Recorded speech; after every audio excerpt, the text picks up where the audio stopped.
Welcome back to the program. Gerard Baker from the Wall Street Journal joins me in just a moment to talk about the great reinvention of Kamala Harris.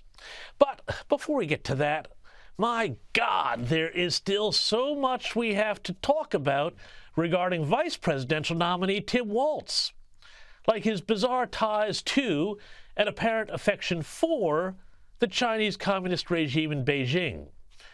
Let me give you just a few examples. Tim Walz and his wife got married on the anniversary of the Tiananmen Square massacre because his wife said he wanted a date he would always remember. And for their honeymoon, they went to, yes, you guessed it, China. On that trip, he took a group of high school students, something he had been doing for years before and did for years after being cultivated by the Chinese government on his first trip to the communist nation shortly after he graduated from university.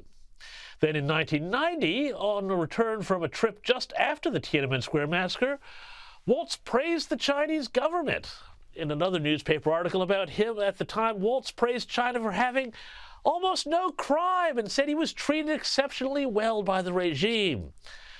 His close relationship with China, cultivated by Chinese government officials, likely through their notorious United Workfront program, which combines a variety of intelligence activities and soft power engagement programs, has paid off for China through Walz, because in 2019, Walz was pushing for a free trade deal with China, something China would surely love, and more recently said he doesn't believe China needs to be an adversary.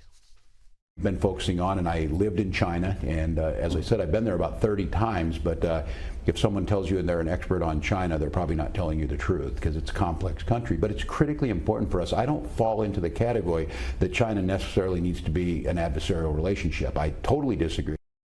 Now, this is just a little taste, but these deep connections between China and a vice presidential nominee, well, it all seems a bit, what's the word I'm looking for?